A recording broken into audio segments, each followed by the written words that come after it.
আসসালামু আলাইকুম প্রিয় দর্শকবৃন্দ। আজকের ভিডিওতে আমরা এমন একটি গুরুত্বপূর্ণ বিষয় নিয়ে আলোচনা করব যেটা প্রায় প্রতিটি কৃষক, ব্যবসায়ী এবং আলুর মালিক জানতে চান।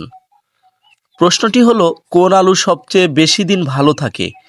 অনেকেই মনে করেন বড় আলু বেশি দিন ভালো থাকে, আবার কেউ বলেন ছোট আলু বেশি দিন টেকে, কেউ বলেন লাল আলু ভালো থাকে, কেউ বলেন সাদা আলু। কিন্তু বাস্তবতা আসলে কি? চলুন আজকে মাঠের অভিজ্ঞতা এবং হিমাগারের বাস্তব চিত্রের আলোকে বিষয়টি জানার চেষ্টা করি। প্রিয় দর্শক, প্রথমে একটা বিষয় পরিষ্কার করে নেওয়া দরকার, কোন আলু বেশি দিন ভালো থাকবে সেটা শুধু জাতের উপর নির্ভর করে না, এটা নির্ভর করে আলুর জাত, জমির অবস্থা, উত্তোলনের সময়, বাছাই প্রক্রিয়া, সংরক্ষণের পদ্ধতি, এই কয়েকটি বিষয়ের ওপরে। এখন আসি জাতের কথাই। রাজশাহী অঞ্চলে সাধারণত ডায়মন্ড, লাল স্টিক সহ বিভিন্ন জাতের আলু চাষ হয়। হিমাগারের অভিজ্ঞতা থেকে দেখা যায়, ভালোভাবে পরিপক্ক হওয়া এবং শক্ত গঠনের আলুগুলো তুলনামূলক বেশি দিন ভালো থাকে।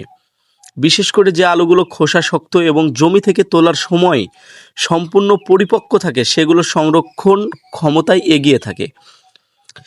প্রিয় দর্শক, অনেক সময় আমরা দেখি একই জাতের দুইজন কৃষকের আলুর অবস্থা সম্পূর্ণ ভিন্ন। কেন? কারণ একজন কৃষক আলু বাছাই করে হিমাগারে রাখেন, আরেকজন না বাছাই করেই রাখেন। একজন ভেজা আলু শুকিয়ে রাখেন, আরেকজন সরাসরি বস্তাবন্দি করেন। ফলে পার্থক্য তৈরি হয়। মনে রাখবেন, হিমাগারে ভালো আলু রাখতে হলে প্রথম শর্ত হচ্ছে ভালো আলু নির্বাচন করতে হবে। ফাটা, কাটা, রোগাক্রান্ত কিংবা বৃষ্টিতে ভেজা আলু কখনো দীর্ঘদিন ভালো থাকে না। অনেক কৃষক মনে করেন সব আলু একসাথে রাখি, পরে দেখা যাবে। এটাই সবচেয়ে বড় ভুল।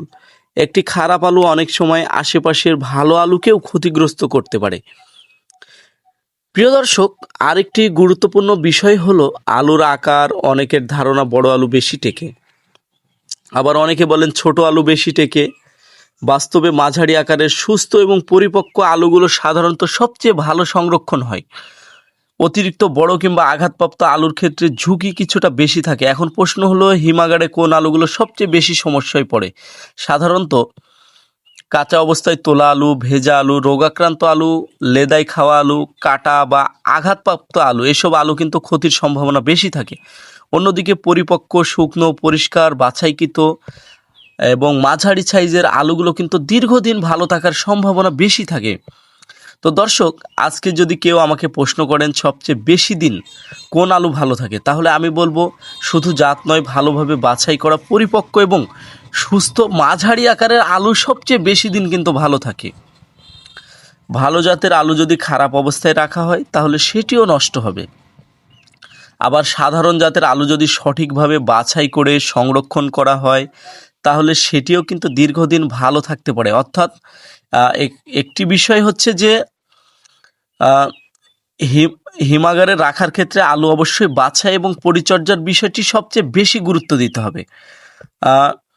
আপনাদের অভিজ্ঞতায় কোন জাতের আলু সবচেয়ে বেশি দিন ভালো থাকে? ডায়মন্ড, লাল স্টিক নাকি অন্য কোনো জাত? অবশ্যই আমাদেরকে কমেন্টের মাধ্যমে জানাবেন। তবে আমাদের বাস্তব অভিজ্ঞতা এবং মাঠের বাস্তব চিত্র, হিমাগারের বাস্তব চিত্রে যতটুকু আমরা জানি যে মাঝারি কোয়ালিটির যে আলুগুলো হয় সেগুলো সবচেয়ে বেশি দিন ভালো থাকে। এবং আরও একটি বিষয় হচ্ছে, যে আলুগুলো জমি থেকে সরাসরি বস্তাবন্দি না করে কৃষক যারা রয়েছেন বা আলু ব্যবসায়ী যারা রয়েছেন, প্রজেক্টের আলু বলেন বা জমির আলু, অনেক সময় কিন্তু তাড়াহুড়ো করে বস্তাবন্দি করে রেখে দেয় যে পরে যা হয় হবে দেখা যাবে। কিন্তু এইভাবে রাখলে দেখা যায় যে ভালো আলুগুলোও কিন্তু অনেক সময় খারাপ আলুর সংস্পর্শে থেকে খারাপ হয়ে যায়।